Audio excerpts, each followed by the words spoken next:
Yo, monkeys, it's me. Hey guys, this is Jay Lethal, the Black Machismo, and whoa, the Nature Boy, and you're listening to the Potsy and Tino Show.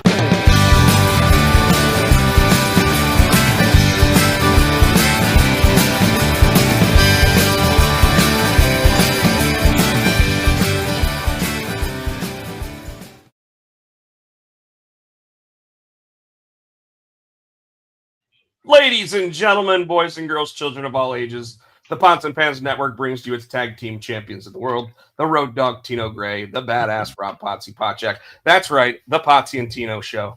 Our theme song, as always, is brought to you by Adam's House Cat. It's available on iTunes for 99 cents.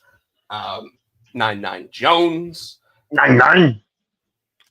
And I think that's everything right there. Like we're on earlier than usual, so I think I got caught off guard. You interrupted my Call of Duty time. I interrupted his Call of Duty time. So, Tino, we always start the show with a little subject called this, but I think we're going to start tonight a little somber, a little down. We lost two this week. We lost two, man. It sucks. So we lost Jimmy Carter. He was 100, but we figured we're going to mention because he was the president of the United States. And we lost Alice. Rob didn't know. Rob's never seen the show, so I don't know how many of you guys have seen it, but it was Alice. Linda Lavin passed away as well. I saw that on the earlier today when I was waiting to get in with him. I did grow up watching Alice. It was a sitcom. It was something to watch, but it was pretty good. It was a funny show. So yep. So Tino, I have a like what I still think to this day is a very funny Jimmy Carter story. And it's not that I met him or anything, okay? But there was a year when my family was all interested in the baseball playoffs because it was the Philadelphia Phillies, where I was from, versus the Atlanta Braves, where Jimmy Carter was from, right? And Jimmy Carter at this point, probably like 86, 87 years old, it was years and years ago. But all of a sudden, like, the interviewer walks up to him, and I swear to God, it sounded like the guy said, "So, President Carter, I see you brought your penis with you tonight." And he looks down and points at President Carter's crotch area. Peanuts. And he's talking about the fact that Jimmy Carter was a peanut farmer. Yes. But I swear, he's like, "So, President Carter, I see you brought your penis with you tonight." And he's like, "Oh, yeah, I bring it with me everywhere." And it's like, what? But then he holds up a bag of peanuts, and it's like, okay, now I know what he's talking about. But to this day, every time I think about Jimmy Carter, I think about that specific moment.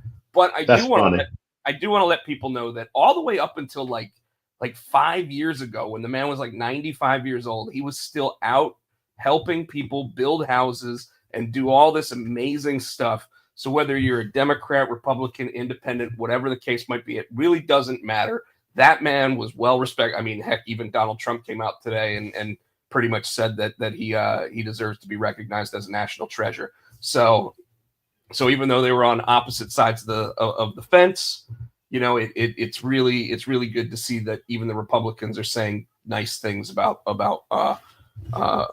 our now deceased 100-year-old Jimmy Carter. So, hey, he was what, in the 70s? Yeah. So he might even be the first president you remember. Like, because I was born 73, and I think that was Nixon left, and then what was it? Johnson took over who took over for Lincoln? It was I think it was Lyndon B. Johnson took over for Nixon, right? No, Lyndon B. Johnson was Kennedy's replacement.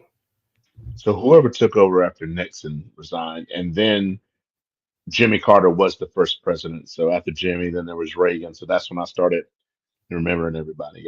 Yeah. And Reagan would be the first one I remembered, and I only remember hearing really bad songs that were like about Gary Hart, his opponent. you know, like, but you know, the first one I really remember was I guess Bush going against Michael Dukakis, because by then I remember Saturday Night Live doing skits that were called Dukakis After Dark, because Dukakis's wife was a well-known recovering alcoholic. I remember the Saturday Night Live skits from that, even though I was only like 8 or 9 years old at that point. I remember the moments. So, but it is sad to hear that two people from the past that made an impact on lives. You know, like obviously sitcoms. Back when there was only like 3 or 4 channels, you know, like that was your source of entertainment. So the show Alice was definitely something. You know, it was like that and All in the Family back then. So. And I've started seeing All in the Family things show up on my like Instagram feed, and it says TV hit different in the 70s. I think it was a picture of Archie Bunker, George Jefferson, and Fred Sanford, and said why we have thick skin, or why we're not easily offended or something.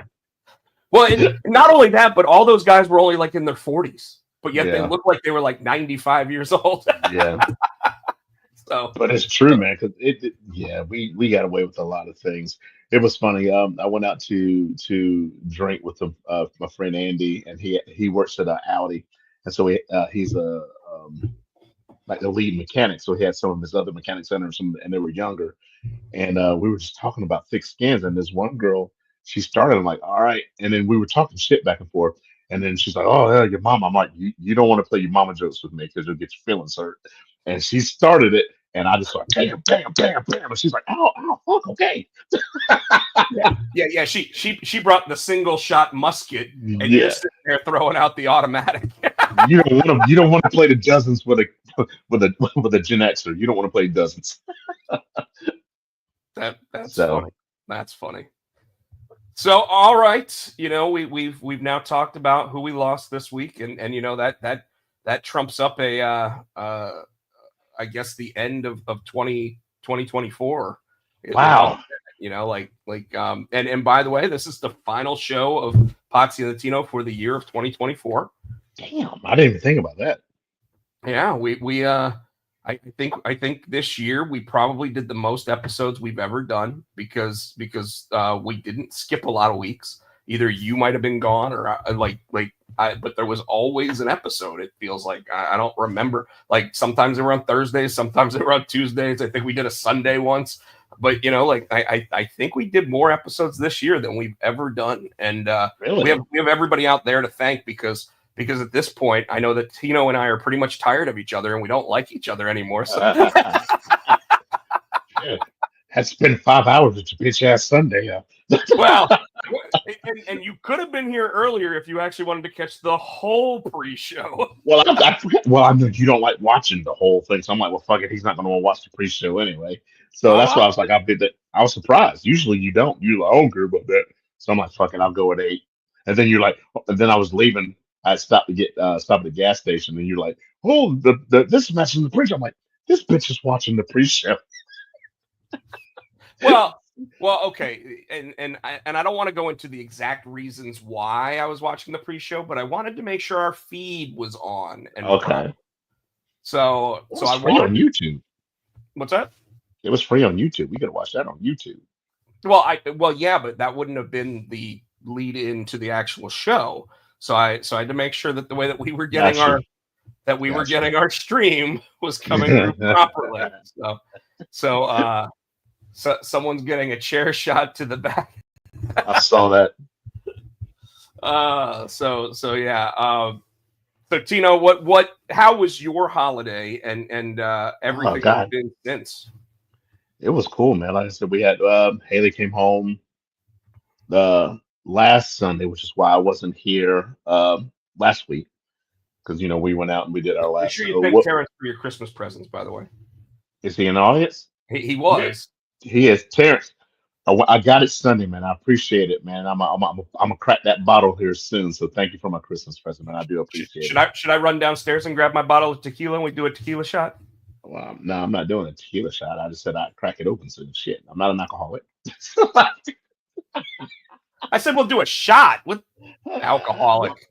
Well, I won't do a shot. But anyway, so Haley came.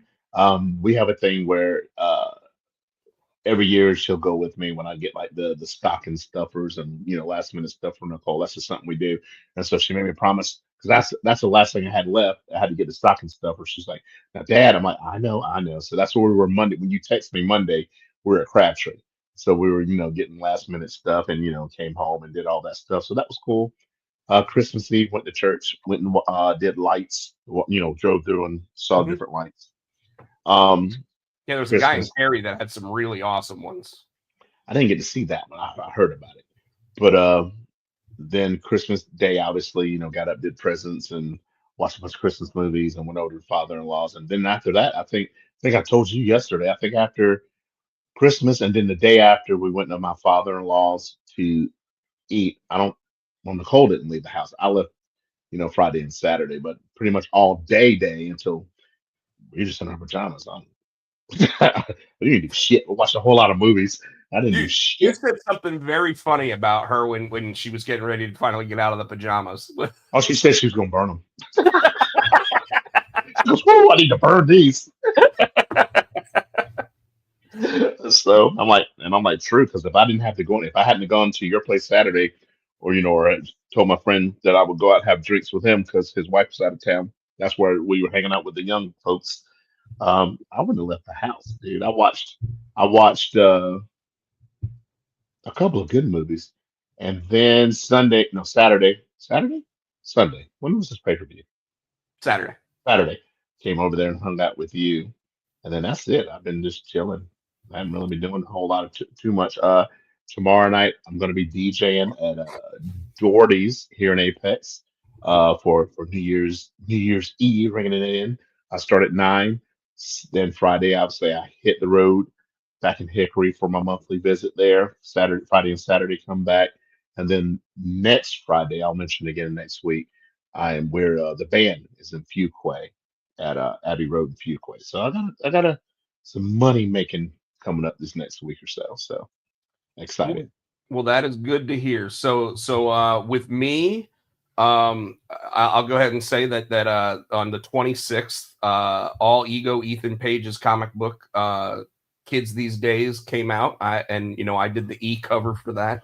So try to find it at your local comic shops. I know that I only got like a handful of comp copies, so I don't even have a lot to sell of it, but it was pretty cool to actually like see that he posted today on his Instagram that they were that they had it at one of the biggest comic shops in the world. Now go ahead, you got a question? Yeah, did you get a just probably not, but did you get a signed copy from Ego? That'd be cool. No, because I got the copy sent directly from the printer to me. So it might have been possible to see if like he got comp copies and then was able to send them out, but no. And you really don't want to ask something like that, because then like he might do it, but then you never get asked to do another cover from him again. No, I'm just saying because this is cool because you're a King spot. Maybe he might, just, hey, can I get an autographed copy? Not. It almost never even like occurs to me to ask. The only time that I do stuff like that is if I'm sitting at a signing already with the other person. Yeah. That's true. So basically Christmas Eve spent that with my family. I went to go see Mufasa on before my birthday or before Christmas. How was that?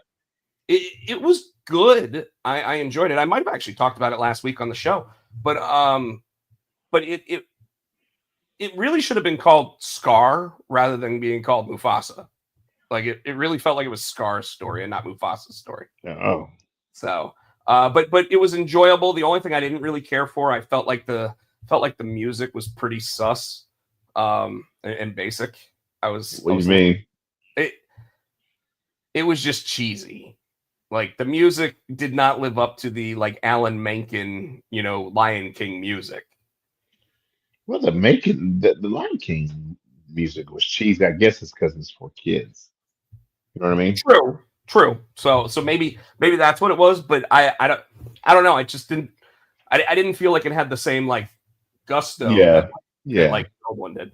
But hung out with my family on Christmas Eve. Got sick. So Christmas Day, my family all gets together again, and I was just like, yeah, not going. Called my mom really early in the morning and was like, I'm not going. And she goes, you sound like shit. And I was like, thanks, Mom. Damn, you She was sound like, like shit. Stay home. she was like, we don't want you here anyway. And it's like, thanks, so but it worked out because I don't know how you like some people really, really love spending all that time with their family, right? Other people can't stand it at all and don't want to spend any time with their family. Me, Right. you give me a sweet spot of like 4 hours with the whole family, and then I just want to spend it with like one or two of them after that. Like Gotcha. so like I got that on the 24th. So the 25th, I was like, okay, I'm kind of glad I'm just laying at home and I'm watching. I think I ended up just watching Christmas movies like all day. I watched 8-Bit Christmas. I think I texted you when I got done with that. It reminded me of a Christmas story. Yes. Speaking of Christmas, so sorry. No, you're fine. You're fine. Then I had to go back to work on Friday, which was okay. Nobody from there is gonna end up watching this anyway, so I'm just gonna say it. The last two, and then tomorrow, I'm not really going to do anything except start gathering files that I completed, making sure that they're uploaded for them. But then I'm also going to make sure that I have them uploaded for me, so that I have like work that I've completed through them that I can sit there and go, here's what I did here. That way I've got like, I can put together a portfolio or whatever in case I try to get another training or copy editing job or whatever. But See, that's just a state. It's not like stuff you can't, right? You know what I mean? Stuff that so you get. none of it says confidential. Okay. So it's all public record stuff. So all of it could be available to anybody who requests it, I guess. Gotcha. Which is good because when I worked at LabCorp, everything was confidential and they didn't let me take any of it with me. So when I was trying to get another job in the same field, it was like, do you have a portfolio? It's like, no. No, I don't. But here's my issue with it, Tino, is that so the Monday before last, I sent a message to my boss asking to go through the process with me of what I should be expecting, Yeah. because my last day with this job is the 31st. Right. So tomorrow. So this was 2 minutes after she had sent me another thing asking me for something. So I replied to her immediately, then sent her this other message that she never replied to. It is now 2 Mondays have passed since then. So 14 days. So last Monday I took off. So I was off until Friday, right? Well, she took off from Thursday of last week through Thursday of this week. So she will be there. She'll be back on the 2nd. My last day is the 31st. They have sent me nothing to tell me what I'm supposed to do with the equipment. Now, Mr.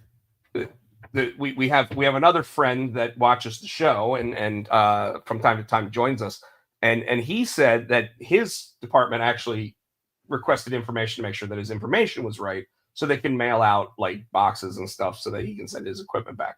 Well, I didn't get any of that. I didn't get any of those emails. I didn't get any of that information. So I'm wondering one of two things. Am I supposed to be there on Thursday and getting paid to work? Or am I supposed to have gotten an email probably a week ago telling me what the process is to ship this stuff back? Because I got to be real with you. If I'm not going to be working for them anymore after tomorrow, I'm not driving out there to give them back their equipment. They make you pay for parking, and it's a 45-minute drive. I'll probably send an email first thing Thursday morning and be like, yo, what's up? Well, I figured I'd send one 4 o'clock tomorrow afternoon that says, "Yo, what's up?" Because then it's still within my actual work time. Because if I log into that computer on Thursday and it lets me log in, I'm charging them for hours. Like that's legally my right. Even though my contract's up, I would assume that I have the legal right to sit there and say, you're still paying me. But I digress on all that. Tomorrow and Wednesday, I am back to doing trivia at 2 different Ruckuses. Tomorrow, I am at Ruckus in Morrisville, starting around 7 o'clock tomorrow evening with the trivia game because they close at 9, so I got to be done by then. I was about to say, are they not doing anything for New Year's? No, they never do. They want to give their employees the ability to go out and have fun somewhere else, but they stay open through most of the day. Now, on Wednesday, however, they're apparently open regular hours. I don't know how that's going to be possible because every single one of the employees is going to be like nursing a massive hangover, I'm sure. But I will be doing trivia there on Wednesday as well. At the one in Cary, and I'll also be watching the Notre Dame Georgia game over there. So if anybody wants to join me in Cary on New Year's, I will be over there. If I get there and they tell me that they're closing at 9 o'clock that day, I'll be like, well, guess we got to get through this trivia pretty quick then. So anyways, all right, Tino, that's pretty much what's going on with me. I did finish the 3rd issue script of Died Hard. I'm waiting for final edits on it from my partner Jay Hammond on it. I also created the logo for Dreadmutt, which we discussed on the show 2 weeks ago. But I finished the actual logo, and then I also created a new logo for my comics side of stuff. So I posted that, or at least I'm posting the process as I try to figure out which one I like the most. Other than that, as of Wednesday, I am unemployed and will be looking for jobs. Thursday, I will probably be rewriting my entire resume, making sure that it's what I consider fresh, new, and ready to go. And then probably even create myself a cover letter template that I'll use to sit there and prepare for anytime something asks for a cover letter. And we'll just go from there. Like the job market's really, really weird now. So it's not the way it used to be where all of a sudden you get let go or laid off or whatever. And then, you got 5 offers or at least 5 interview opportunities that week. It's not like that anymore. So I'm hoping that most of that stuff is just because the job market took the month of December off. Even the state jobs right now, like I joke about most of the stuff that I've said in terms of like how that process has gone, but there are at least 2, if not 3, that are currently in the hands of HR people that could call me up and say, "Hey, we want to offer you a job," and then and then I'm out of work for a little while, but get to come back, get my access back, and whatever. So we'll see, and it's always a process just trying to get them to approve you getting the positions. So it just is what it is. But so there's some life out there at least. Like the pulse might be very faint, but there might be some life left in there. So we'll see. But yeah, that's what's going on with me. You were mentioning that you watched some TV stuff, but I wanted to bring up James Gunn released the first teaser trailer for Superman. Did you watch it? Didn't we already talk about it? Is that the one? Yeah, I watched it. Yeah. Well, that was the one where it had I think you and I talked about it, but I don't think that we talked about it because I think it dropped last week. But it was, or it might have dropped the Thursday before, and you still wouldn't have been on the show last week. So, but James Gunn and his wife, that plays Harcourt in Peacemaker, they adopted a dog, and apparently it's a mean little bastard because he's saying that after getting this rescue dog, it changed the way he wrote the script for Superman. And that's why Crypto is in the movie. And for those that haven't seen the trailer, I don't know how. There's been 250 million people have watched it. But it is like, it starts with Crypto, and he goes, I just want to let everybody know Crypto is not the goodest boy. In fact, sometimes he's downright mean. And he said that's not the only time you see him in the movie. So I was pretty happy to hear that. So how did you feel about it? I thought it was great. I think I like the way that they did the old. They blended the different styles of Superman, like even the uniform, and they had the Superman hair. But I was thinking of something on Facebook. I was reading. I think it might have been in our wrestling chat or the comment chat, whatever, where they were talking about how Superman wasn't cut, and you were like, his we don't know because of his alien, Oh, well, his knowledge. that was actually a post that I posted. Yeah, I posted the picture of him, and then I yeah. posted my feelings of it. Yeah. Oh, I thought it was gonna. I knew you had said something. I couldn't remember where I saw it. I knew it was you though. I can remember you responded to somebody in a. No. That one was just on my actual feed. My point is that he gets his powers from the sun, and we don't know how his body density is, so we don't know how big he should be. Like, if Superman was as big as he should be in terms of the amount of power that he holds within, he'd be like the Hulk. Yeah. Maybe even bigger. So like it wouldn't make sense for him to be trying to live on Earth looking like that. So that was my feelings on that. Love Nicholas Hoult as Lex Luthor. Dude looks the part. I just went and actually saw I went and saw Nosferatu yesterday. Mhm. So the bootleg Dracula movie from 1922 got a remake. Interestingly enough, they gave it credit for both coming from the story of Dracula and Nosferatu, which I thought was interesting. But he's in that movie as the Jonathan Harker character, and he's tremendous like he always is. So as Lex Luthor, I'm waiting to see how diabolical he is. Cool. And then you'll notice that on this little banner right here, Tino, it says there's some Jason Momoa news. And I think Michael Turner, if you look in the comments, he might have said. I'm looking for it. Oh, this one right here. Yeah.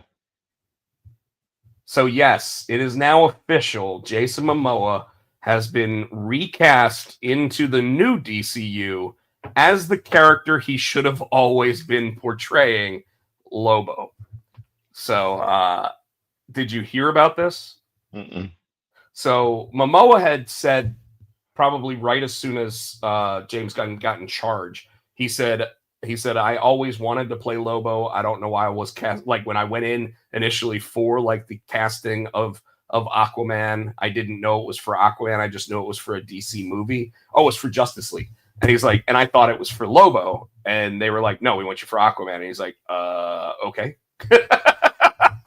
So now he is cast. I gotta say, he's cast as the right character this time. Okay. So I don't know. Did you didn't hear about that? I didn't hear about that. No. So it is not for the Superman movie. He has been cast for Supergirl. That's what he said. Yeah. So Supergirl, Woman of Tomorrow, which I believe is the second film lined up in the DC universe movies that they're going to be doing. Have you been watching Creature Commandos? Mm-mm. Have you heard of it? Vaguely, yeah. So Creature Commandos is the first thing in the DC universe of TV and movies. So it's an animated series, written and mostly directed by James Gunn. So it's got the same type of humor as Peacemaker. It's a little faster paced because it's 22-minute episodes, and the voice casting that he's got for it. I mean, you're talking Frank Grillo's in it. You're talking David Harbour's in it. Alan Tudyk, the guy that plays Clayface in everything else, actually plays Clayface in this, but he's like a brooding, nasty sounding Clayface version. And then a bunch of other really well-known actors and actresses are playing different roles in it. And in fact, Viola Davis is playing Amanda Waller in the cartoon. What's it on Max? Yes. The first What is the First 4 episodes are up. what's the storyline? Basically, it's another The Suicide Squad, except at this point, the government, when they found out that Amanda Waller was putting bombs in humans' brains, they said you can no longer do that with human beings. So she started taking all the characters that technically weren't humans and Mhm. started doing it with them, and now she's using them as the Task Force Z is what they're calling it. Cool. I'm listening. I'm trying to creature feature. I'm just trying to find it on my phone. I'm a mark it so I can add it to my list so I'll remember to watch it. No problem. We do have a lot of wrestling to talk about tonight. Specifically, Tino and I really want to go into the AEW World's End pay-per-view because it's freshest in our minds. And with the holiday last week, we didn't get a lot of time to actually watch a lot of the other wrestling. So I can't really comment on a bunch of it. I do know I do know that we wanted to quickly talk about tonight being the final Monday Night Raw on USA. Besides those 5 years that Raw was on TNN, And then and it went from the Nashville network to the national network, the TNN days, which didn't that become Spike TV while they were on it? yeah, Yeah, so and then it became Spike TV while they were on it. Besides those 4 or 5 years that they were on those channels, which by the way, they were still on Monday nights on cable television, this is the last episode in 32 years that will be on regular cable television. After tonight, obviously, next week, it goes back to 3 hours, starting at 8 o'clock, same time that we try to hop on here, going to 11 o'clock, and it will be on Netflix. And if you didn't know that already, I mean, it's been, the 2 football games on Christmas Day on Netflix had WWE superstars all over it. It's been all over the advertising on the USA. It's been all over the advertising anytime WWE does anything. So, I mean, like, it has been a pretty big deal. And tonight, as I said to Tino before we hopped on the air, it is the end of an era. And I would assume they go out with some sort of big kind of bang on it. yes. So, And Michael Turner's right. Yep, this week marks the first week that SmackDown goes 3 hours. I don't think SmackDown's ever been 3 hours, so I think this is. I think they've done like the 1,000th episode was 3 hours, and I think they've done things like that.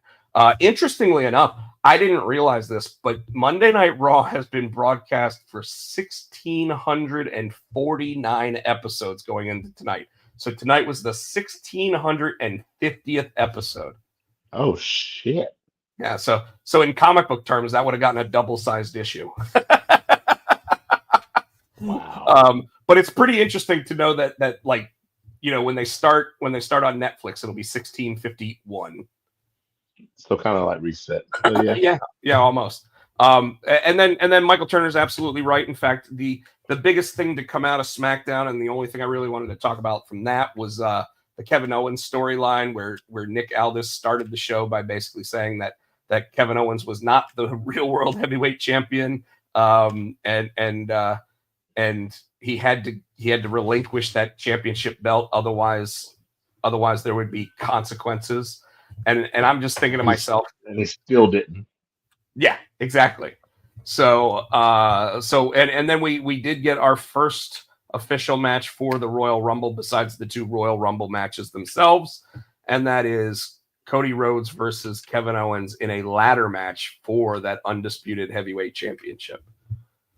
You think they'll have both of them hanging from it? Yeah, that's what Cody said it. He said, "You hang that belt, I hang this belt." So yeah, both of them are going to be hanging. Okay. And it's going back to just like they did with Shawn and Razor, just like they did with CM Punk and Cena. They're going back to recycling that storyline. I just hope, and I know they won't, but still part of me that they keep the Winged Eagle. I know they won't, but well, if you notice, it is a different Winged Eagle belt because it does say World Wrestling Entertainment on it. So it is not the original Winged Eagle. In fact, a lot of people tended to believe that it was actually just a one of the commemorative Replicas. belts. They thought it was a replica belt, and no, they actually did have it officially made, but it does say World Wrestling Entertainment on it now, and it only has the 2 W's and not the F on it. They got the F out. Yeah, they got the F out. They even got the E out of it on there. So.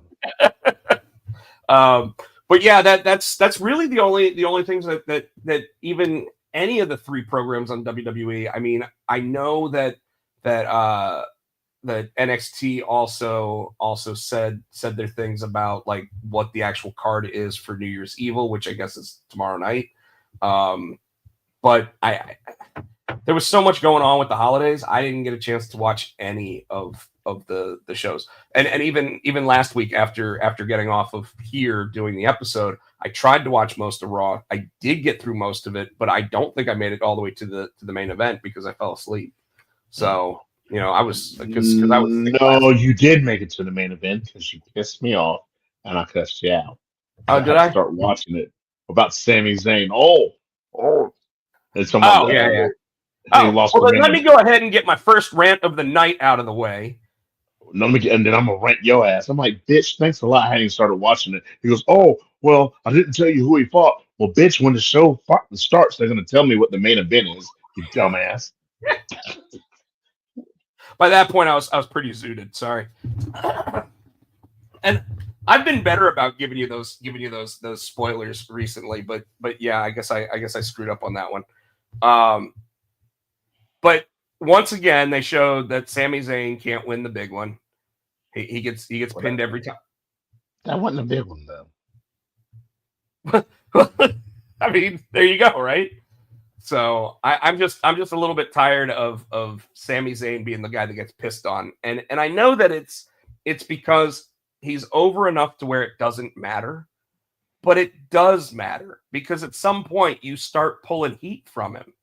He could be over as anything, but if he loses every single match, it just doesn't.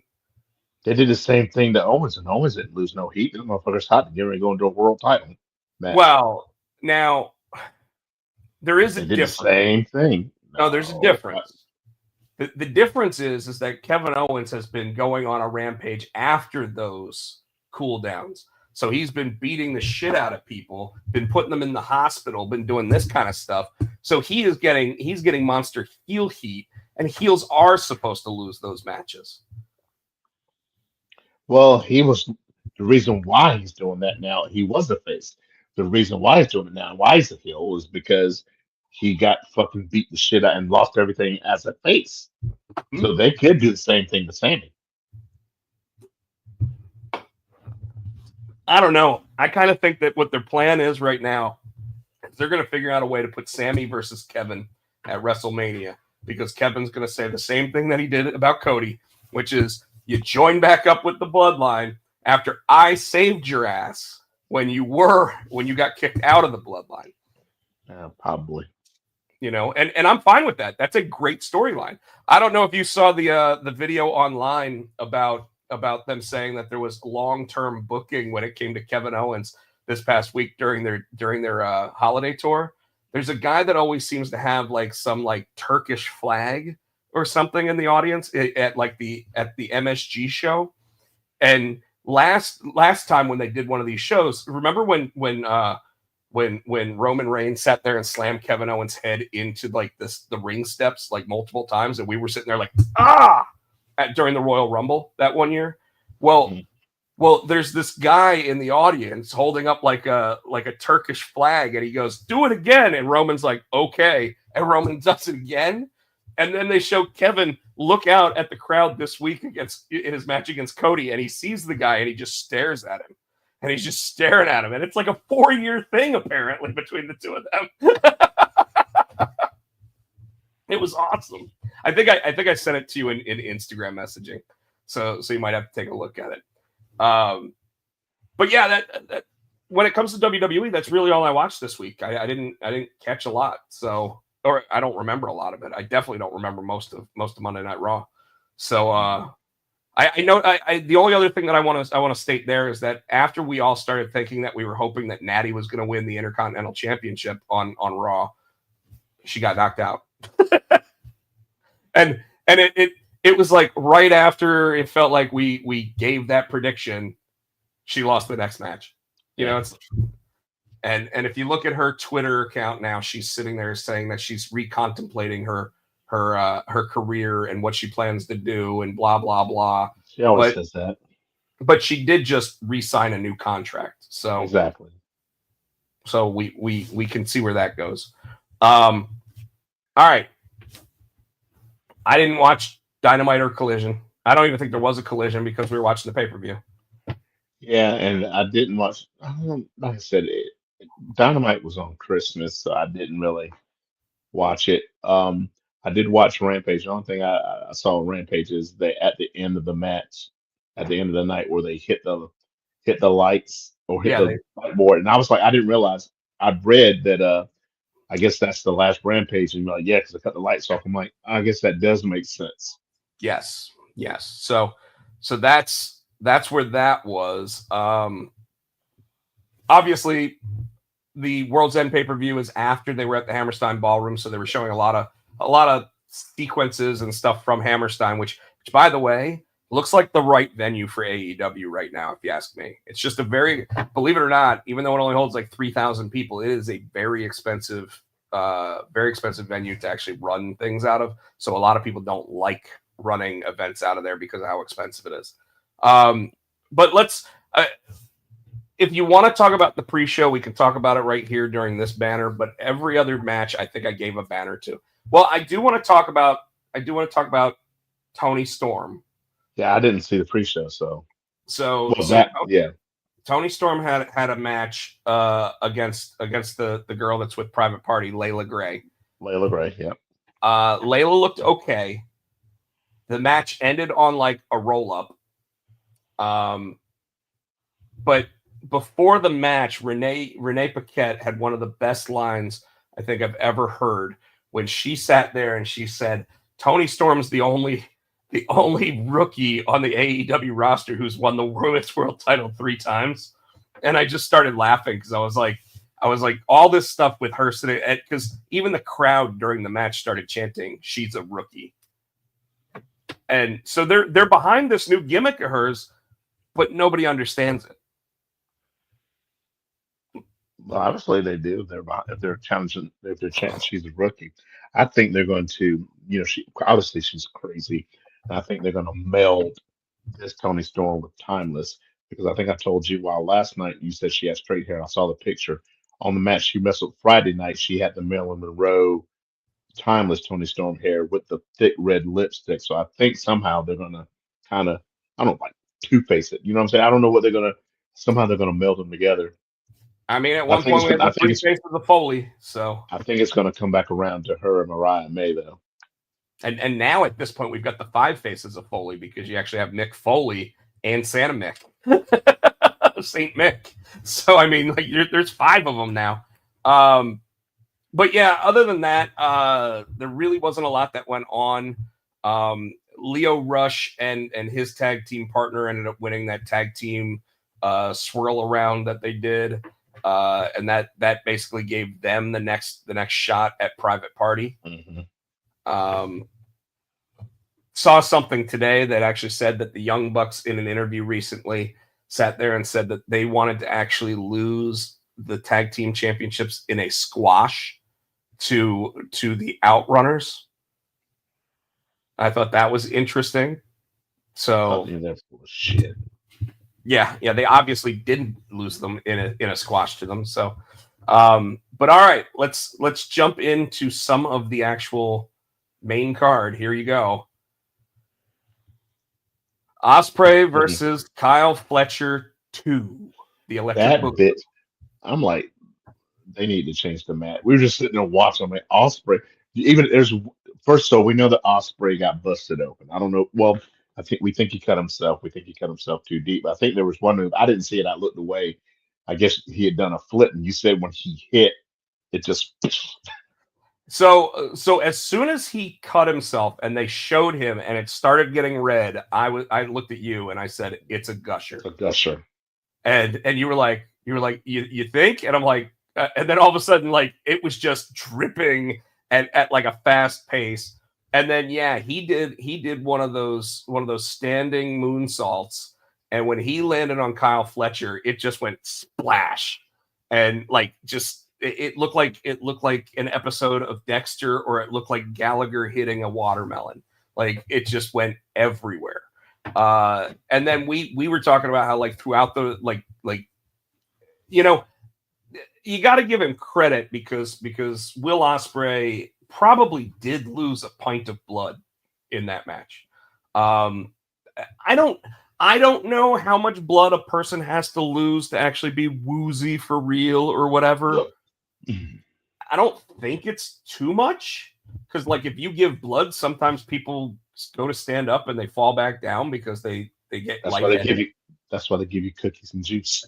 That's why they give you the cookies and juice. You're absolutely right. Do you think he was in the back sitting there drinking apple juice and eating a chocolate chip cookie? He had a Capri Sun. No, a Mott's apple juice. Like the little box. They only have the little ones. Let's push it. Give me another one, bro. So this match went about 23 minutes long. I didn't take note to how long most of the matches were, but for an Ospreay match, I felt like it was kind of short. And it hit all the high spots. He bled all over the place. There were at least 3 kickouts on what should have been pinfalls. And then Ospreay catches him with a Styles Clash, which is not his finisher, but he is a finisher. And 1, 2, 3, Kyle Fletcher's done.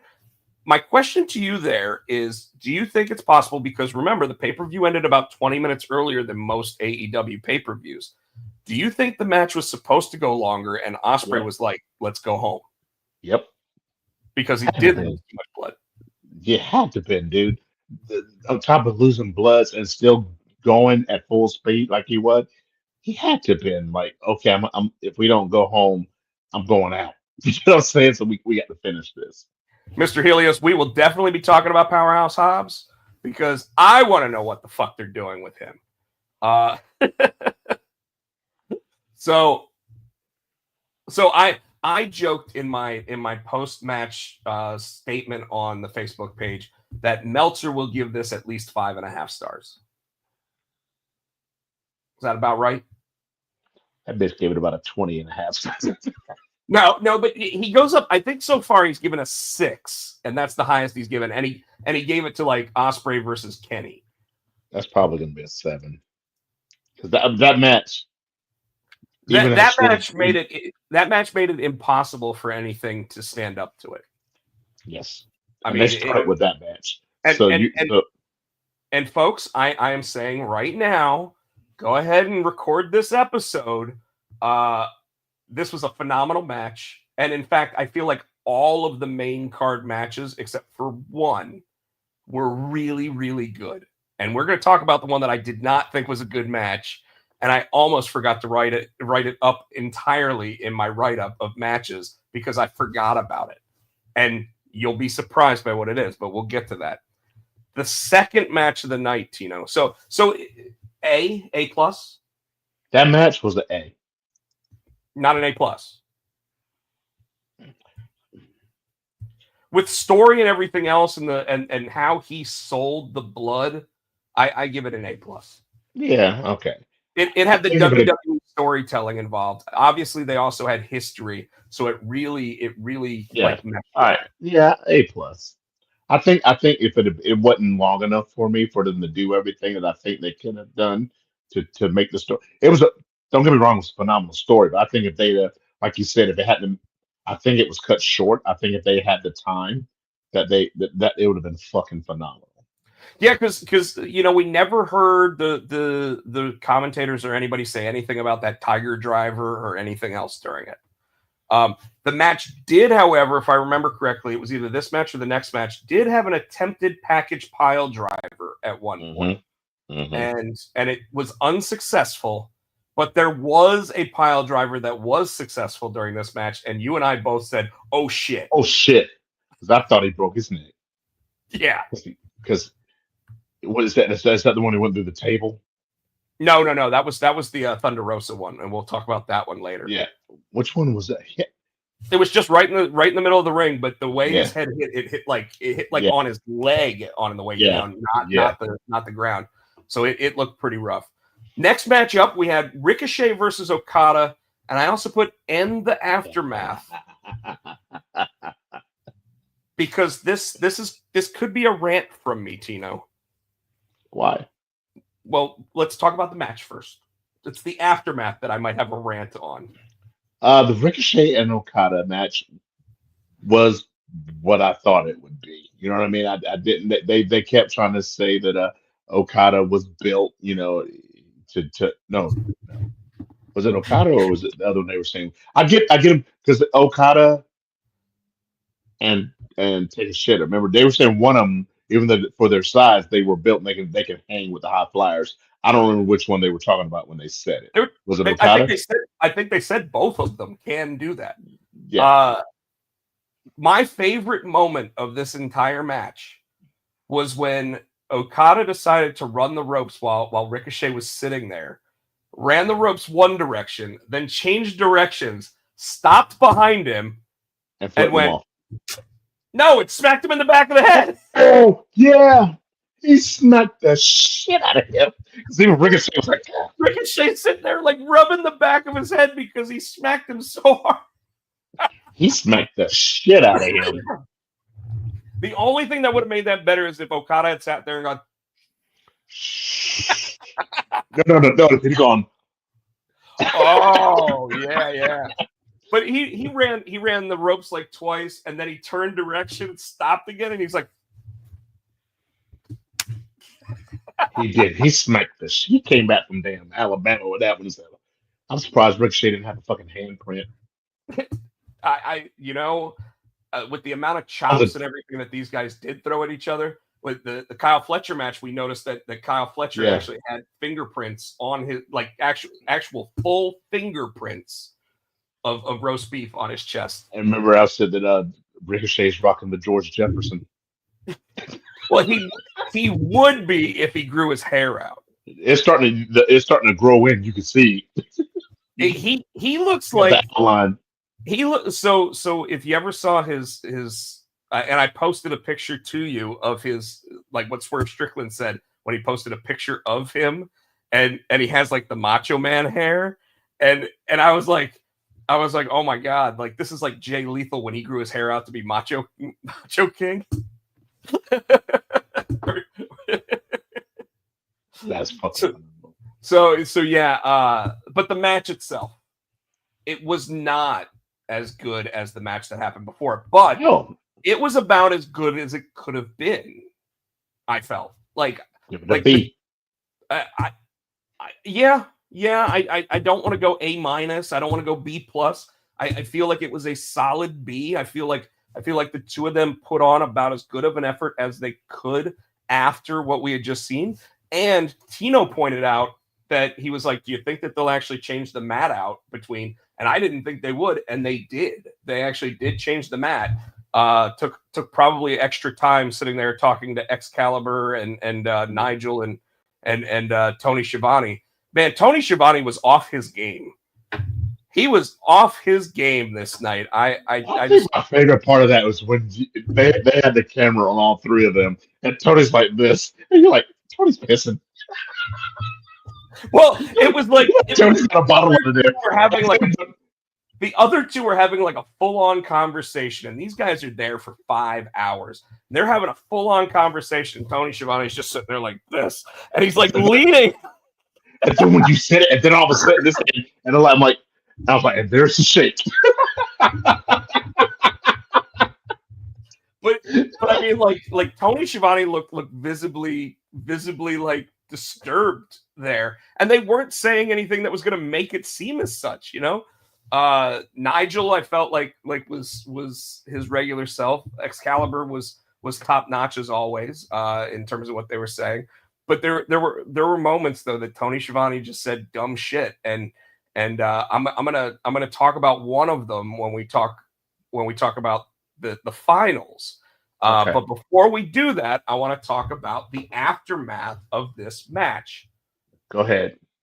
One, Swerve Strickland came out, and he actually said, Now, before you go, they have been building this. I know you don't really watch no, the you're right. You're right. They had been building this up, but it leads me to wonder about Ricochet here. Swerve Strickland obviously signed this brand new contract, being one of the top paid guys, and they're trying to push him as such. Comes out and basically says, "Hey, last year you and I basically did exactly the same thing here in the Continental Classic this year. Last year, I sat there and said I was going to the top of the world and I'm going to win the world championship. You said you were going to win this whole thing. You obviously didn't. So to get that taste out of our mouths, I think there's only one way to do it." And then Nana starts walking down with a wheelbarrow, and it's got toilet paper in it. He said stain. He said get that stain out. Yeah, he did say get that stain out. So Nana starts tossing toilet paper to like the first 3 rows of the entire thing, and Ricochet's just standing there. And Ricochet's not doing anything. I think he just kept saying, "Go back up the ramp. Go back up the ramp." And obviously Nana was like, "Ha, ha, ha, ha, you ain't getting me. You ain't getting me to do that." Tino started making fun of the girl in the orange shirt sitting there doing the dance. She's like 6 rows back, and Tino sees this one person doing the swerve dance. Like Velma. She had the glasses and everything. And then Swerve sits there and gets the entire crowd that got the toilet paper to sit there and throw the toilet paper at Ricochet. Now they had shown there was another video, by the way, of someone throwing an entire roll of toilet paper in at Hammerstein, and it hits him in the nuts while he's laying on the mat, and he's trying to no sell it, and then all of a sudden you just see him go, "Oh God."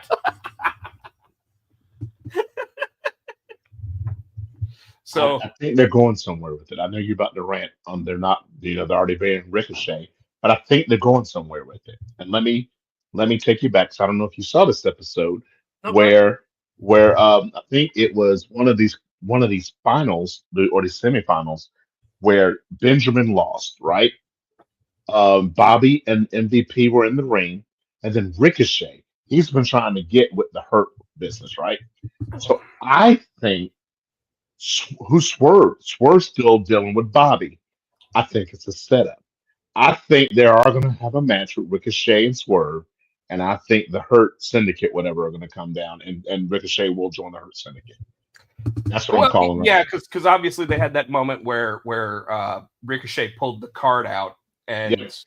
and MVP just took the card back and ripped it up, Yeah. and then Bobby just pushed Ricochet out of the way. They didn't jump him, so They that's didn't. why I think it's a setup. Well, I mean, I think MVP even said something along the lines of "do something and then come get us." Like nobody likes a kiss ass. Was what he said. Right. Yeah. So what's your rant? Well, it's not going to be. It's not going to be a huge rant. I do have a huge rant for later. Okay. This one is basically just going to be when Ricochet was in WWE, he was the one and only. And while there were guys like Carmelo that could do the same things that Ricochet could do, they obviously had to come up through the ranks to do that. Ricochet was presented differently in WWE. He was presented as something special, even though he never got to like those top heights in the business. He did win the US title. He did win the Intercontinental title. He did win the tag team titles. So, I mean, he won just about everything that you could, except for the main championships. He was, with Roman Reigns, Seth Rollins there, he wasn't going to get there. That's fine. He's not going to get there in AEW either. And the reason why is because he's now one of 30. He's not once in a million or one, whatever it was, the one and only. He's not that anymore. He's literally like the two guys from Top Flight are the same thing. The Action Andretti's the same thing. Leo Rush is the same damn thing, like they're all the same guy basically. They all do the same things. They all flippy flop. They can all sit there and go at 1,000,000 miles an hour. And Ricochet, if he had stayed with WWE, I mean, heck, there's a thing out there where Triple H is actually sitting there saying he was afraid to grab the microphone. And now, of course, he's doing the thing that he's doing, which I guess is a little different. It separates him from everybody else, but not necessarily in a good way. So yes, he came in, he's working with Swerve, he's working with Ospreay, he's working with Okada, but he's not going over against these guys, and he's not improving his stock. It's the same syndrome that happens with almost everybody that comes over from the WWE. They basically come over thinking, I'm going to be at a better spot when I get there. And then when they get there, they're in exactly the same spot. There's only a few guys that isn't the truth for. Christian, Swerve Strickland, and maybe the Hurt Business. Or Hurt Syndicate. Jericho. Well, no. Yeah, Jericho was a top guy. Because he was an 8-time world champion. Moxley was a top guy. So those two guys were already at the top. So they couldn't go any higher. You know, they couldn't move up. Well, Christian was the top guy. He's a world champion. Well, yes, but if you listen to the Chris Van Vliet interview with Christian, he basically goes into the fact that when he left to even go to TNA way back in the day, it was because when he had his feud with John Cena, they inserted Chris Jericho because they didn't think Christian was going to sell the tickets.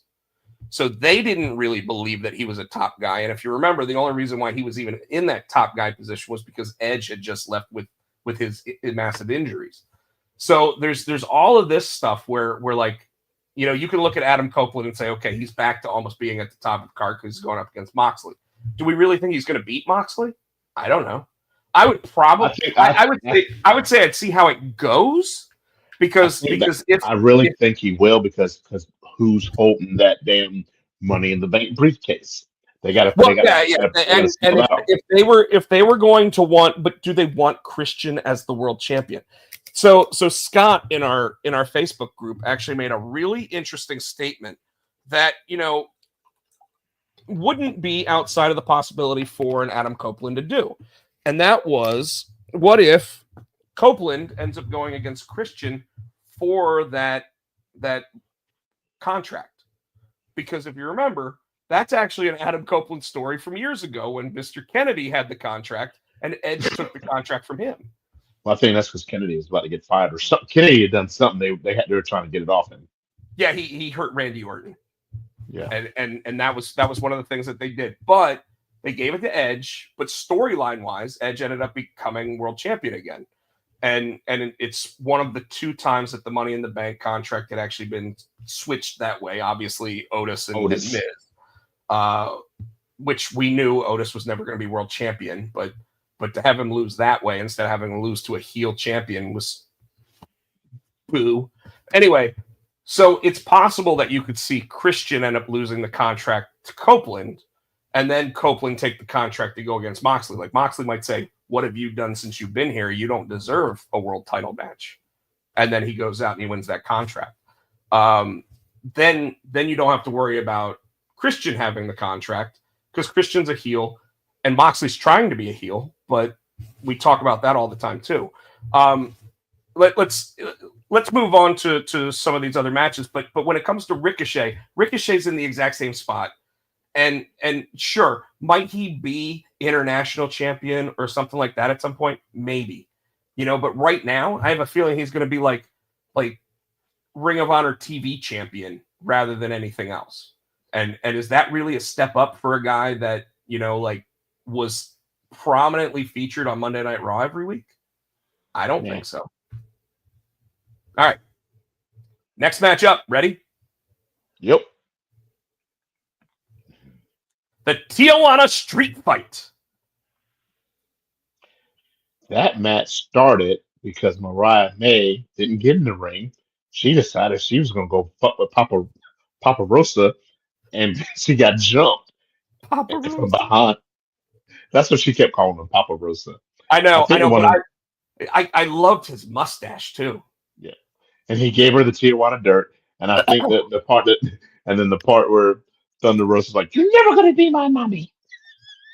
Yeah, yeah, she she did say that. She did say that because Mariah May had been claiming that she was going to end up being Thunder Rosa's mommy. At the same time, Thunder Rosa walks down with the pinata, and of course I sat there and said it's full of thumbtacks, and you're like, well, No, what's in the bag? I You're said like, that's a loaded pinata. You're like, yeah, it's probably full of thumbtacks. so we knew it was And we knew it was full of something, but we had no idea full of what. so when he handed her that black bag, I said, "They're the tacks, right?" So until later on. Now, speaking of that damn pinata, when Thunder Rosa got slammed into those fucking tacks, dude, I don't care how much you pay me, dude. And people wrestling's fake. Let me slam you in the thumbtacks. She had it all in her back, her head. Even when Mariah did that powerbomb, I was like, she's got thumbtacks in her cooter. Remember, I kept saying that. I was like, in her crotch, she had thumbtack. I'm like, that's She had just. thumbtacks everywhere. And then Aubrey, God, how do you? Yeah, Fucking, the referee, the referee in those matches, I like they should get hazard pay because Michael saying you can't you can't fake the tax. I thought Uh, this was a good match. oh, the match was solid, and you know what? I think that Thunder Rosa's really starting to create a niche for herself, where she still has that sex appeal of being like a hot Latina chick going into these matches, but then Tough. she's got like that toughness that you don't think these other women have, and then someone like Mariah May ends up coming out on top in the match, and you're like wow, okay, but you did notice that Thunder Rosa came out wearing her normal ring gear, and Mariah May came out wearing like Jinko jeans. Yeah, she had sense, and I'm like, why? Just fucking do it. Look, when her and Britt, it kind of took me back to the Britt Baker match, and Yeah, the right match. I was wondering if that's what they're going to try to do because we got she's a glamour, right? So I was wondering if they were going to try to do a Britt Baker, she's like you said, she's a smoke show, but make her tough. That's how they did with Britt when she came out with a Stone Cold thing. You know what I mean? Make her the hardcore hottie. But they didn't. They did. It's Thunder Rosa. Yeah. Well, and that's perfectly fine. So I want to talk about the end of this match. There's a table set up outside the ring. Mariah May goes to get Thunder Rosa up for a pile driver. She slips. And it's like a half like she just gets her and just turns and falls off the ring through the table, gets the pin, and you and I are sitting there the entire time that this is going on going, is Thunder Rosa dead? Nobody checking on her. Nobody said no. The commentators didn't say anything about her. Doc Samson didn't go over there. We didn't see her leave. Papa Rosa probably had to hop the guardrail. Like we don't know. And I didn't stay up for the scrum because those scrums go for 3 hours in AEW. I guess we'll find out tomorrow or Wednesday. I guess maybe we'll find out what they. You know what? I wouldn't put it past them to not even say anything about it. I wouldn't. That's fucked up though, dude. I mean, she could be dead. She could be hurt. Because that looked nasty. Oh, it did. And it was kind of a fudged up way of doing it. It did not go over clean. And because of such, I give the match a B. Yeah. So next match up. Here we go. Take a shitter. With his mole. Mole. With his turd on his nose. It's like a damn wicked witch. It's like right in the center. And your little dog too. Tino and I are sitting there the whole time, just like a booger.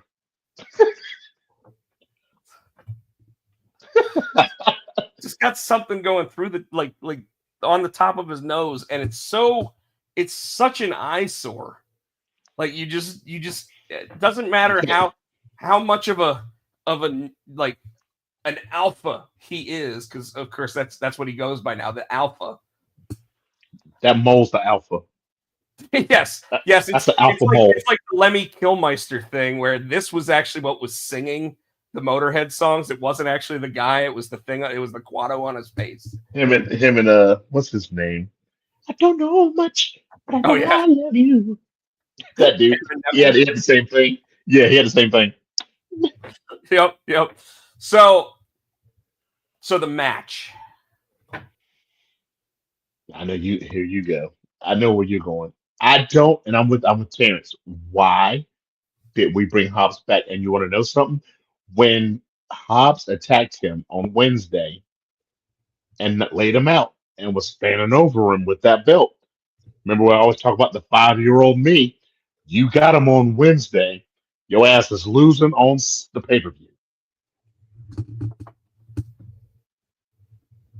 Well.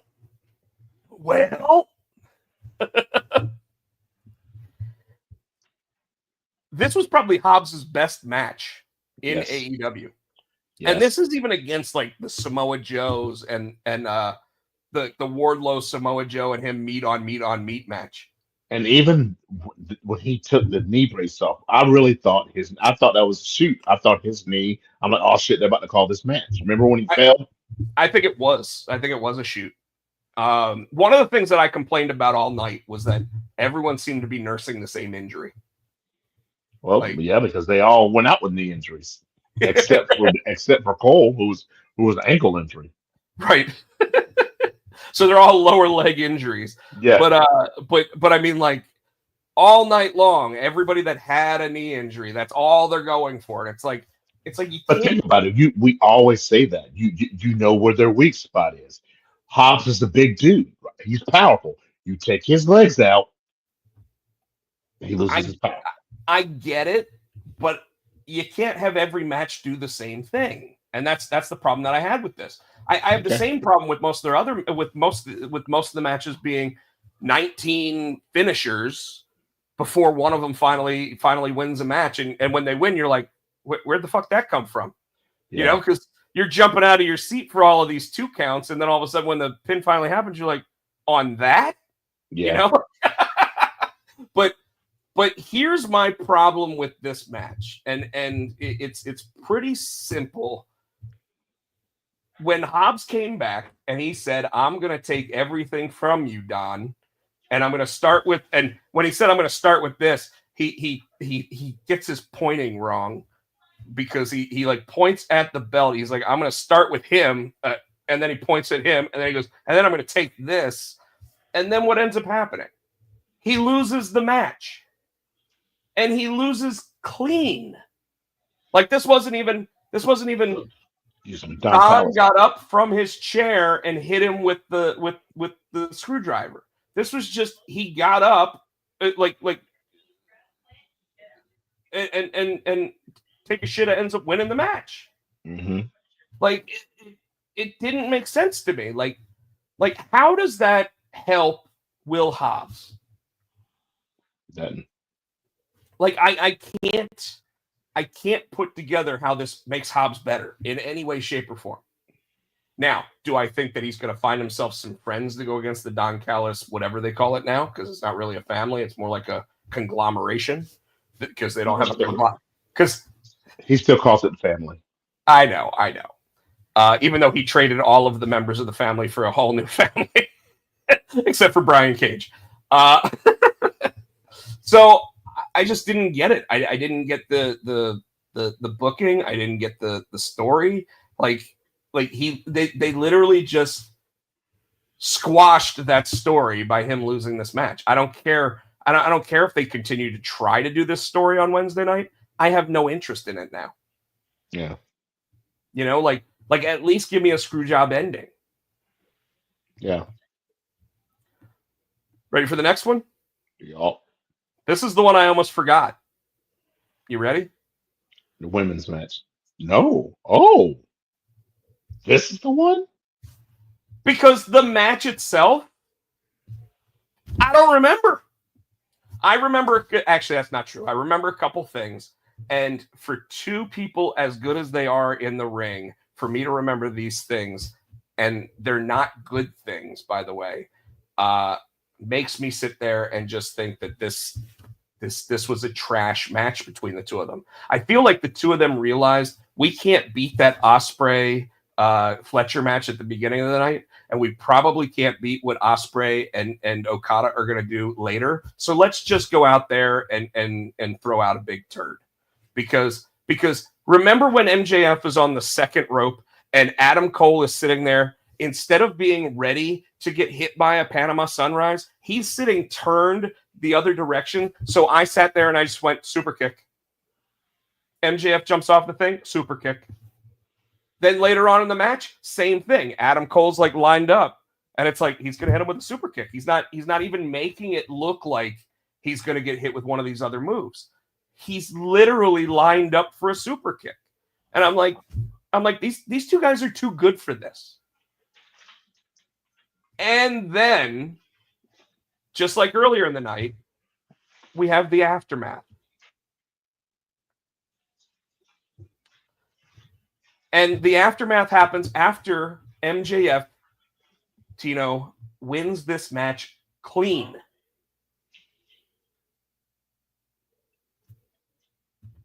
I was talking to him. Oh.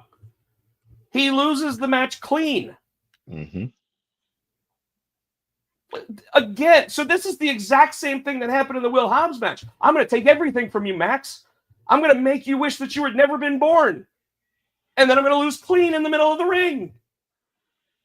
The only reason why Max is going to wish that he hadn't been born is because he had this match. Yeah. Then after the match, Maxwell Jacob Friedman is all the way up at the ramp. He's sitting there, and Kyle O'Reilly comes out, who hates MJF. That has been established. I know this. Like, in no way, shape, or form has Kyle O'Reilly sat there and said, I like that guy. He has never said it. He has always sat there and said, he's a piece of shit. You shouldn't like that guy. There's no reason to like that guy. The whole time. Yeah. So why is it that Max sits there and starts looking at Kyle O'Reilly like, hey, how about you and me? We go down there and we beat up Roddy Strong. Because it looked like it might be a swerve. And he probably thought that. Also, you got to think too, though, and you even said before the match, O'Reilly and Cole? Adam Cole baby weren't getting along. So maybe MJF thought he could swarm, hey, let's go jump this guy. Yeah. So then Kyle O'Reilly in his white t-shirt throws MJF back in the ring, and the Undisputed Era reform with two guys that aren't Bobby Fish.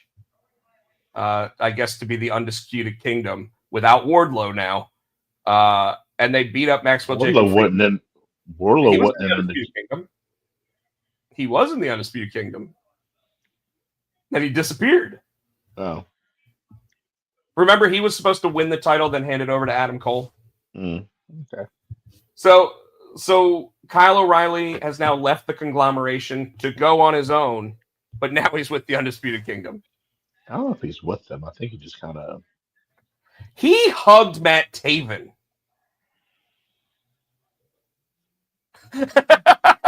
like that was another. So even the little things about this irritated me. The fact that when AEW irritates you. Hey, I've been very complimentary of this pay-per-view because I actually liked most of the matches. You have. But this match was trash. I give this match, I give the story, and I give what happened in the aftermath a big old F. That's a C backwards. No, it was with the. All I saw was this. That is. I can't do it. I don't know how to make an F. No. Big old F. And again, from the people involved, that should never happen. What about you? True. Anything that you want to add to what I said? I just don't know where the storyline goes from here. I think it's over. They gave the ring back to him. They left him lying there. MJF moves on to something else. All right. And Adam Cole gets hurt. I hope not. He really is. He really is one of the best in the business. I hope he doesn't. All right. Speaking of people that... I think the thing that pissed me off about this whole pay-per-view, and I said it, not one fucking title changed hands. Why? Not a single one. You would think a title would change hands. Any. One. Yeah. Any. Nope. And when we get in, we'll talk about it. We thought it was a possibility. Maybe Christian comes in and catches it.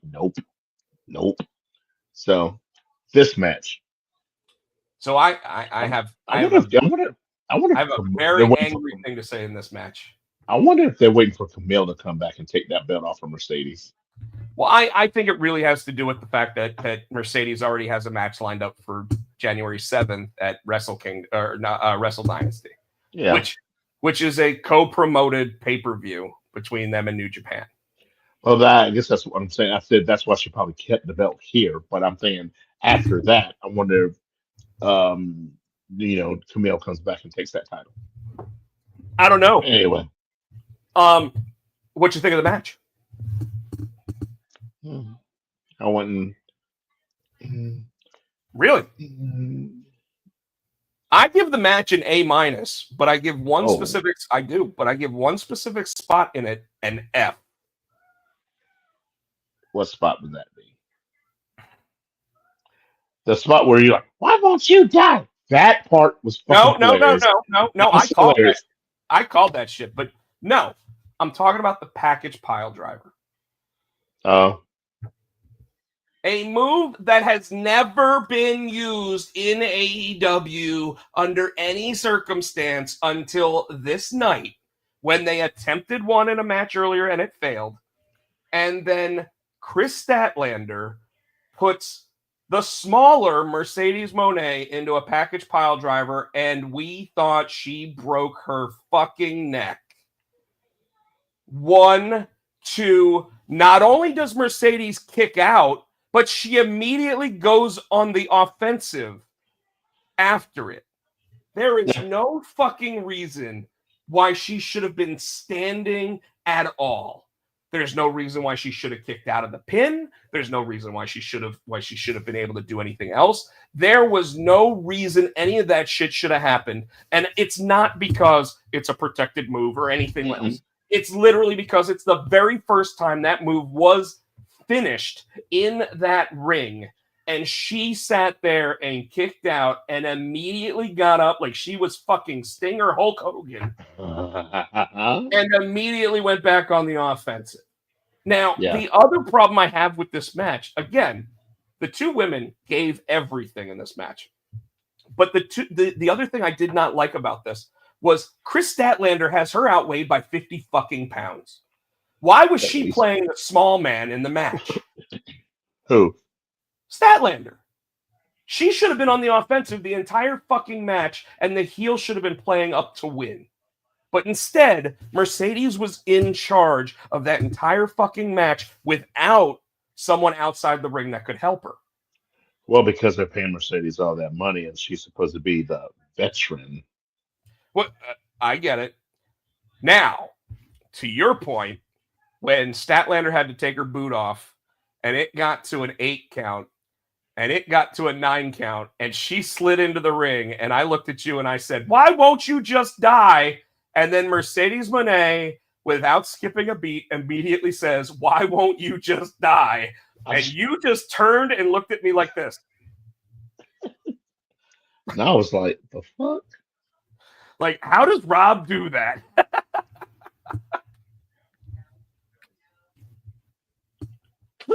Yeah, it was weird. But so you give that match an A-. I give it an A- for the efforts that was put into it, but it really did feel like to me that the difference between that and an A+ was I felt like it should have ended after the package pile driver. Like I don't think that. Oh, if you're not gonna end the match there, have both of them laid out, because Statlander had been taking offensive moves the entire night that she just can't get over her to pin her for 5 or 6 seconds. So when she finally does, 1, 2, Mercedes kicks out. But I still wouldn't have Mercedes get right back up. I still wouldn't have her go on an offensive there. I felt like that was trash. Okay. So, okay, you got me rethinking my score. I'm going to give it a B. That's why I was going to give it a B-, but okay. B-? Okay. Banks is awful as always. Michael, I can't say that. She did put in a money effort at that pay-per-view. And by the way, I think it's because she knows Statlander deserves it. I think that there's times where Monet goes in there and she's like, why am I giving Red Velvet the business when I should be squashing her? Red Velvet. All right, here we go. The Continental Classics final. When he came out and you fucking laughing at him, said it like he's in a car wreck, that made me laugh. Well, and then right after that, Jim Ross said it looked like he just got hit by a bus. Like, Ospreay, folks, if you did not watch this pay-per-view, Ospreay didn't shower or anything. Like, they taped his head up like he was in a mental ward. In fact, I'm trying to think the last time I remember seeing something this ridiculous was in an episode of Dexter, when Dexter hit Rita's former husband in the head with something, and he had his full head wrapped up the same way, but his hair was still sticking out the top. That's about as ridiculous as this was. Like, it was so fucking silly looking. And then it got sillier because Okada hit him with a lariat, and the whole thing came off his head, except was still stuck to his hair on the back of his head. And then Okada picked up the gauze off the ground and went and just and then he put the thing on his arm like an armband. Yeah. Then he put the one that was on his head on his arm like an armband, like he thought he was John Cena. and the match was great. Ospreay was selling it like he could barely stand the entire match. So anybody that thought Ospreay was going to win this match should have been fooling themselves, because they definitely set it up to where Ospreay loses nothing by losing the match, because he's the one still sitting there going out there with nothing left in the tank. And of course, head gets busted open again. And he had 2 gashes. 2 gashes on his head. So, I mean, it's like he missed the first time. Yeah. It's probably why it was gushing like it was. Well, one of them was definitely deep. I don't know about both of them, but either way, at least we didn't get a gusher this time. But we had all of that build up, all of the reversals of finishing moves, by the way. That's what I liked about this. There wasn't as many finishing moves being hit. It was all reversal. And it was catch as catch can, mixed with the Japanese style, mixed with a little bit of Ospreay's like high flying. They weren't going to the top rope. They Okada did twice, and both times he had to shove the cameraman out of the way. It was just poetry in motion watching these two, and the storyline involved with Ospreay already being hurt. Like it was really something to be awestruck by. You it really was. It was a WWE match with like Shawn Michaels and maybe Seth Rollins. That's what it felt like to me. You know, like 2 just masters of the craft. Maybe AJ Styles and Shawn Michaels. I don't know, but like it just looked like someone backstage said, "Hey, we got 30 minutes to fill. Go out there and just entertain the crowd." And that's what they did. Okada ends up hitting 2 Rainmakers, I think. And the second Rainmaker, I think, ends up putting Ospreay away. Ospreay hit one of the Rainmakers on Okada. I thought that was pretty awesome looking. Okada gets the win, and since we're getting like tweener Okada, because if you notice, he didn't even come through the left or the right tube. He actually came through the center. So he's now tweener Okada. Ends up shaking Will Ospreay's hand with the weakest handshake I've ever seen, because he just puts his hand out there like this, and Ospreay just like and then Ospreay rolls out of the ring, and we get stuck with Okada in the ring for like 2 minutes before Christopher Daniels music comes on, and Christopher Daniels comes out and says, "Guys, that was a great Continental Classic. Normally I would be walking down there with this championship belt, but I'm no longer an EVP. But this guy is." And we get the return of Kenny Omega. And Tino, you just sat there and yelled, "From North Carolina!" Someone, I think JR actually said North Carolina at one point. Like, I don't believe he's from North Carolina, boys. I didn't hear it. There was something where someone said North Carolina after Kenny Omega came out. Kenny Omega doesn't say a single thing. He grabs the belt, walks into the ring, looks at Okada, hands the belt to Okada. Okada sits there, undoes the strap, holds the belt up, looks at Kenny, then looks away, and then Kenny sits there and he just goes like that. Then he walks out of the ring. You got to remember, too, back then, remember when he got jumped and kicked out, Okada took his place. So I think they're gonna come back to that. Well, and then they do the little bit of foreshadowing by having, as Kenny goes up the ramp, Okada looks at the All In Texas sign. And he looks at it, and he's staring at it. And then he stops, and he looks over at Kenny. And you don't see them show Kenny again at this point, until when they do, and Tony Schiavone sits there and says, "We don't know when he's going to be ready to wrestle again, folks. Except he's wrestling at Wrestle Dynasty." It's already been said. So here's my problem with this, Tino. Oh, shit. I had to do it. By the way, the match was excellent. If I hadn't given it enough credit already. All night long, AEW commentators had been talking about Wrestle Dynasty and the matches that they already were, like, those wrestlers were going to be in. Did they mention Kenny, though? So, no. Because they didn't go through the whole card. They just talked about them as their match came up. But Tony Schiavone and the rest of the commentators not even mentioning that Kenny Omega's wrestling on this show. It's like,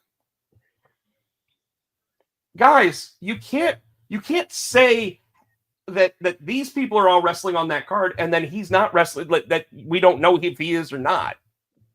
Yeah. Like, it just doesn't make sense to me. Like, it's really horrible commentating at that point. True. But to say we don't know when he's going to be ready to wrestle. I mean, heck, even if it's on Wrestle Kingdom, they were talking about different wrestlers that were going to be on Wrestle Kingdom as well. So it's same thing. Like in case his match is Wrestle Kingdom and not Wrestle Dynasty, whatever. So I had a problem there. But otherwise, the alluding to All In Texas between Okada and Kenny, I think that you already know, if it's not the main event, it'll be like a co-main event. Semi-main. Semi-main. Yeah, sure. This was a clusterfuck. I'm going to let you talk for a minute. This was a clusterfuck. I mean, so I don't even think the match started in the ring. They just started fighting on the outside of the ring, right? And you were like, Well, and then because the rest of the Rough Riders came down and they attacked Mox and, or excuse me, they attacked Orange and everybody, and you're like, well, can they? Why is it not disqualification? I'm like, because it's a fucking No, four-way. I know it can't be a disqualification in a four-way, just like a three-way dance. I know that. Unless they said he's disqualified from the match, like, which I don't know why you can't do that, but they just never have. Mm. What I didn't understand with this was why when the Death Riders all took like Orange Cassidy or whoever it was, Hangman and Jay White up into the rafters or whatever, that Moxley and Orange Cassidy, one of them didn't just try to get a pin. That wasn't part of the script. Well, obviously. And then why it took so long for the referees and the security guys to finally come down to get the rest of the Death Riders out of there. And then how did Hook have better seats than Christian? That's what I want to know. Taz got his tickets for him. I don't know. But Christian's in like an upper box and Hook's in like the lower box. And it's like, and Hook's like looking up at him like you got Funyuns, You're up in the nosebleed Jones. Yeah, up in the nosebleed Jones. Like the whole match felt like a clusterfuck. Yeah.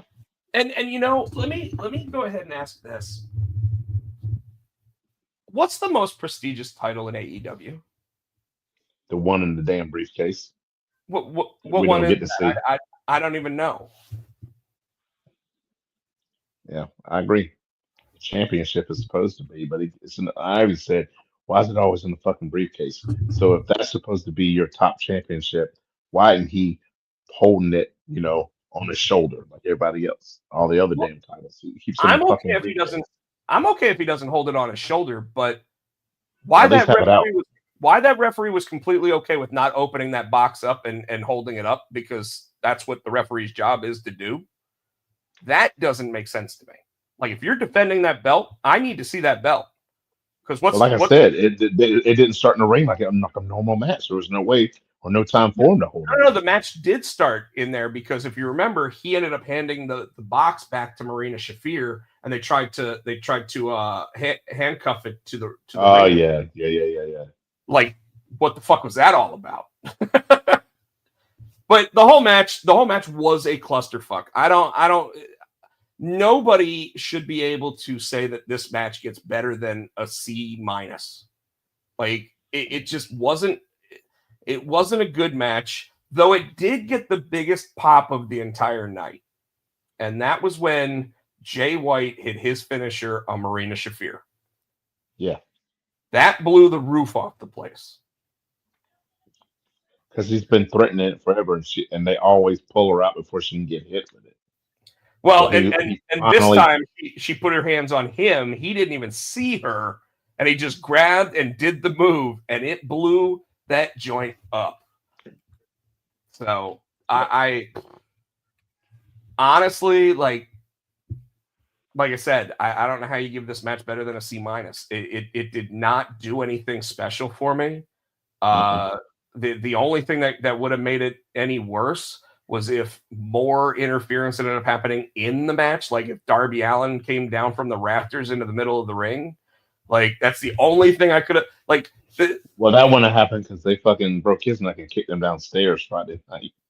Right, because like, to get heel heat, Jon Moxley's trying to fucking kill people. Yeah. Like, I want to get back to what this business is supposed to be. I want more wrestling in here. But I'm going to kill you. I'm going to straight up murder you. Fuck that. Jon Moxley bleeding out of the back of his head. I tend to think that that's because Renee Paquette actually said, hey, no more blood on the front. And he said, don't worry, baby, I got this. And then he sat there and just hit the back of his head on the table, busted it open, and started bleeding a gusher out of the back. Like, all right, so match ends. Jon Moxley retains. in horrible fashion. Like just a bad match. Well, they start Claudio jumping having up. Death Riders having come a back. run. What's up? Death Riders come out, start jumping people. The locker room clears out. All of a sudden, we get FTR's music. FTR comes out, and then they do the whole. And then you think you know me, and it's FT rated R. And Skeletor comes running out. Man, fucking Skeletor. I can't believe that dude eats donuts on Sundays because there is no fat in him at all. Like, he also has like 26 abs. Did you see Oh my those? god! Yeah, that's what I said. I'm like, what the fuck is that? Looks great. He looks like he's just got like the wrinkles of like a snake all the way down his chest. He's just ab. Fucking phenomenal. Yes, at what 51 or whatever he is now. He is in absolutely phenomenal shape, and it's because he uses that stupid pure plank thing that he co-created with Christian. You mean Leto? What now? I was reading Michael Turner said, "You mean Leto?" I guess he's calling. Oh yeah, because Jared Leto got hired to be Skeletor in the upcoming He-Man movie. Oh god. So this sets up Fight for the Fallen on January 1st, which is also the biggest streaming event of all time. As they go to Max and they stream simulcasting the same time that they're on TBS starting Wednesday night. I'm happy to hear that. I think that's going to be awesome for them. I think it's really going to help their audience, especially if it's worldwide. What do you think? I hope so. But like I said, I remember, and I asked you, like, so this is the thing we get to watch pay-per-views on Max now? You're like, well, we get a discount. I'm like, fuck a discount. That's exactly what you said. We'll watch it the same way we always do.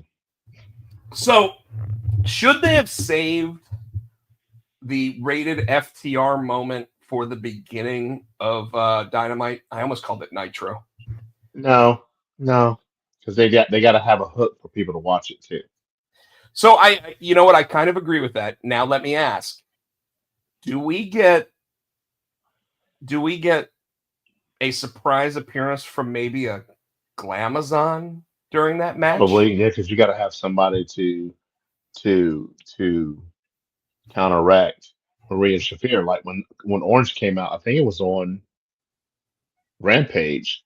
He came out, so Marina started coming up the ramp to meet him, and all of a sudden, my girl came running by. Willow came, and her and they started going at. So you got to have that female, and I think the Glamazon would be the best. Yeah. Well, she won't be the Glamazon. No, she can't be the Glamazon. She'll just be Beth Phoenix because that is her real name. But yeah, I think that that's most likely what has to happen.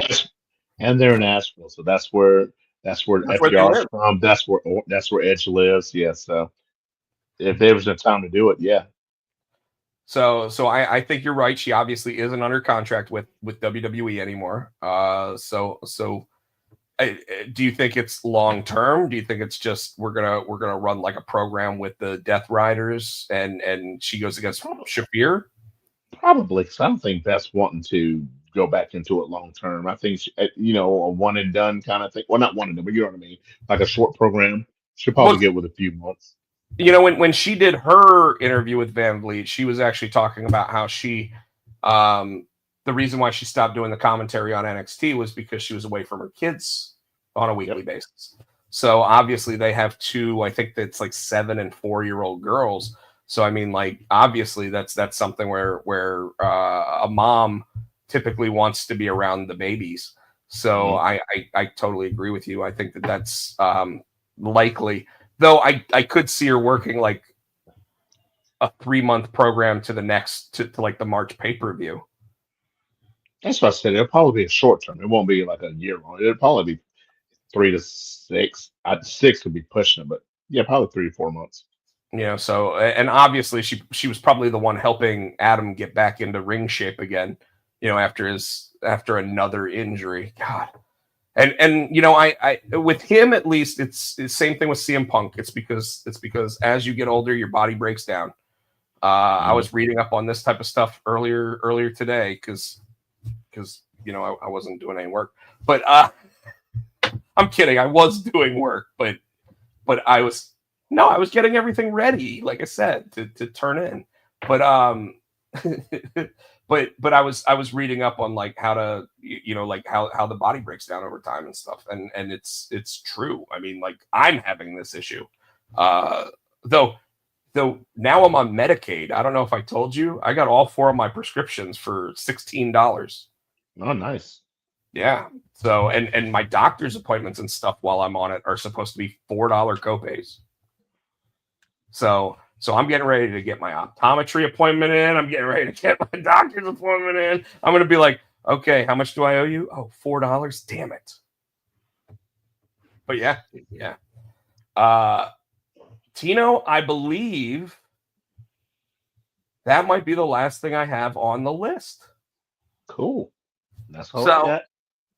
So obviously you got your New Year's Eve thing going on tomorrow night. I got my New Year's Eve thing going on tomorrow night. My plan is after I get done with that, I'm headed over to my sister's house for a little bit.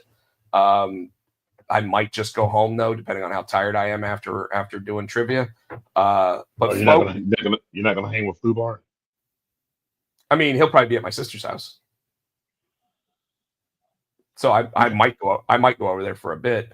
But folks, with that said, it is not quite 2 hours. Today was the last day to go into your local comic book shop and order your copy of Die Hard #2. So with this, I would say go out, get yourself on the list, order one online if you have to from one of the comic shops. But I want to wish everybody, I hope everybody had happy holidays. I hope everybody has a wonderful new year. I hope everybody is healthy, happy, and prosperous. And we love the people that are in our audience every week, even the ones that don't talk, because our crowd does seem to grow. We just have people that don't always want to sit there and chat with us. But thank you so much. We do appreciate it. We love you. And again, happy, healthy, and prosperous 2025. Tino, anything you want to add? No, just thanks. Thanks for everything. Thanks for sticking around. Like you said, even when we don't have a show, I didn't think, that's surprised we hadn't missed the show. So that's cool. And you guys have been and do it all. So thank you. And we hope that 2025, same thing. All right. You want to go ahead and give everybody your stuff? No, I wanted to go home because it's over an hour and a half. But Blue Sky, I've never remembered that handle. I'm on Insta. Just give your Instagram and your TikTok. Insta Snap SC Tino, TikTok Tino All Great Music,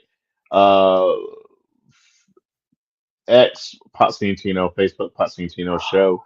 We're here each and every week on the Potsy Pan Network. Give us a thumbs up, subscribe, like our shit, buy our shit. Thank you to Adam's House Cat, as always, for the wrestling song, which you can get on iTunes for the low price of 99 cents, 99 Jones. So, Tino, you want to make that resolution that you're actually going to get that theme song for the show this year? No, because I did that and it didn't work out. So if I don't make it a resolution, it'll happen. Fair enough. Do you have any resolutions? Probably should keep healthy. Just be healthy this year. Keep that up. Go back to eating clean.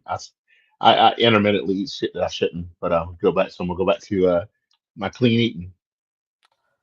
Yeah, I still snack way too much, but Folks, you can reach me on Instagram at Rob Pochek, and then just about everything else at Rob Potsy Pochek. Here on the YouTube, like he mentioned, Rob Pochek. And with that, I believe we will see you next week. And thank you again so much. Have a happy, healthy, and prosperous 2025. And with that, we are going to head out of here. I'm looking for a closing song. See you next year. That's all. See you next year.